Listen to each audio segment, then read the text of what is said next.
Good morning, children. Today we will start the revision, okay, of chapter 10. हम लोग revision कर रहे थे, आज हम लोग मैचिंग का रिवीजन करेंगे. Okay, so let's start the revision of matching. Column A side and column B side. Column A side लिखा एयर हैज़ डायरेक्शन. एयर के पास अपनी डायरेक्शन होती है. किससे मैच कराएंगे आप? C number. कैसे आप पता करोगे कि एयर के पास अपनी डायरेक्शन होती है? हम मैच कराएंगे इसको सेल बोट सेलिंग. मीन्स जहाँ समुद्र में नावें चलती हैं तो उसमें क्या होता है, उनको जो दिशा मिलती है वो डायरेक्शन कहाँ से मिलती है? हवा से, एयर से ही मिलती है. क्योंकि उनके पास जो फ्लैग्स लगे होते हैं वो कौन सी दिशा में उनके फ्लैग्स उड़ रहे हैं उससे उनको दिशा मिलती है कि वो कौन सी दिशा में उड़ रहे हैं. ओके, सो एयर के पास अपनी डायरेक्शन होती है. Okay, second number is air has force. Air के पास फोर्स भी होता है. मीन्स इस मैचिंग करेंगे हम डी नंबर से. Storm uproots trees. मीन्स जब तूफ़ान आता है तो जब बहुत तेज़ हवा चलती है तो क्या करते हैं, ट्रीज़ भी उखड़ जाते हैं. मतलब बहुत बड़े बड़े ट्रीज़ भी गिर जाते हैं. तो इससे पता चलता है कि एयर के पास अपना फोर्स भी होता है, बल भी होता है ना. Now third number is air is necessary for burning. जलने के लिए भी एयर की ज़रूरत होती है. ओके, जब आप कोई चीज़ जलाते हो तो उसमें भी एयर की ज़रूरत पड़ती है. Means candle Burns. अगर आप कैंडल जलाते हो तो आपको एयर की ज़रूरत पड़ती है.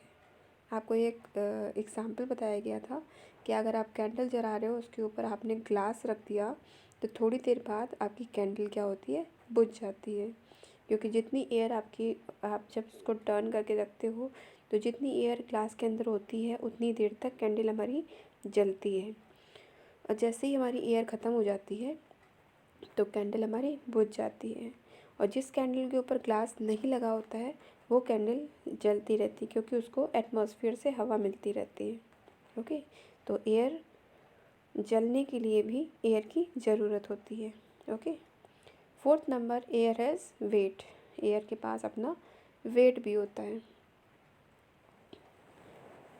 मतलब भार भी होता है. जैसे बैलून्स फिल्ड विथ एयर. आप बैलून को बिना फुलाए अगर आप उसको ना मतलब मैं उसको तौलोगे तो क्या होगा, बैलून को आप ऐसे ही वेट करोगे तो कितना होगा, हल्का होगा. लेकिन जब आप उसी बैलून में हवा को फिल कर लेते हो तो उसका जो वेट होता है वो बढ़ जाता है, अलग हो जाता है. ओके, सो एयर के पास अपना वेट भी होता है. Okay, last number is air occupies space. Air space भी घेरती है, मतलब जगह भी लेती है. इसको हम किससे मिलाएंगे? Balloon without air is light. Means ऐसा बैलून जो बिना एयर के क्या होता है, हल्का होता है ना. और जब उसमें एयर भर देते हैं तो क्या होता है, वो भारी हो जाता है. ओके, मीन्स जब तक हम बैलून में हवा नहीं भरते हैं तो उसमें कोई स्पेस नहीं होता है. लेकिन जिस समय हम हवा भर देते हैं तो वो बैलून जिस तरह का बैलून होता है उसी तरह का शेप ले लेता है, उसी तरह का स्पेस बन जाता है उसमें. सो हम कह सकते हैं air occupies space. Okay, air भी जगह घेरती है. Okay, now everybody write down the exercise in your revision copy. So take your pencil and write the exercise in your revision copy. Match the following.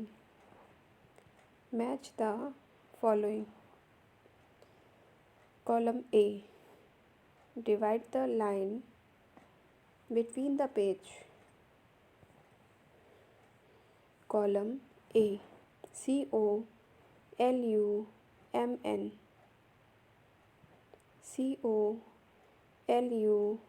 COLUMN. Column A.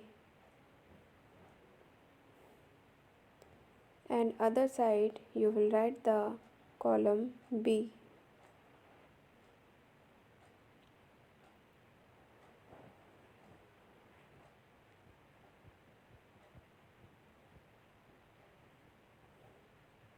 Column B. Column A side, mention the one number.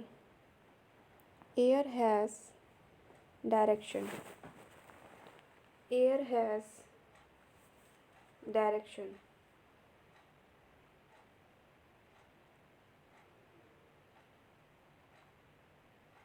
Direction.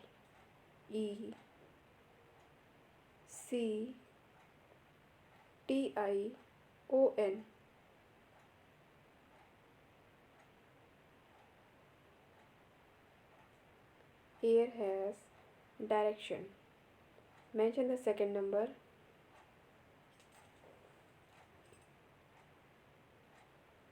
Second number. Air has force. Air has force. Force.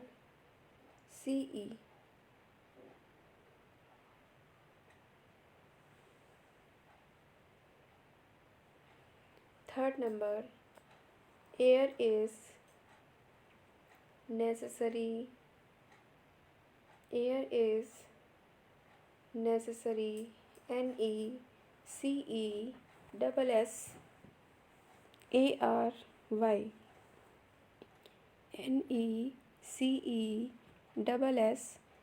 Necessary. Necessary for burning. Burning. Burning. Fourth number. Air has weight. Air has weight. Weight.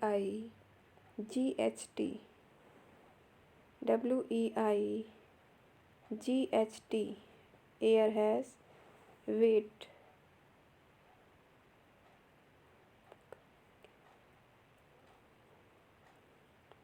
Fifth number.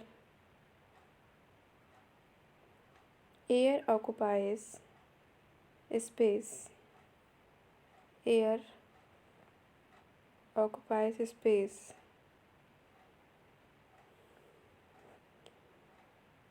Column B side, mention the A number. Balloon filled with air. B number. Balloon without air is light.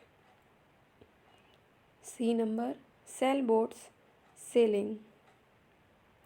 D number. Storm uproots trees. Last number. Candle burns. Okay, so first of all, learn the exercise and complete the exercise in your revision copy and send to me.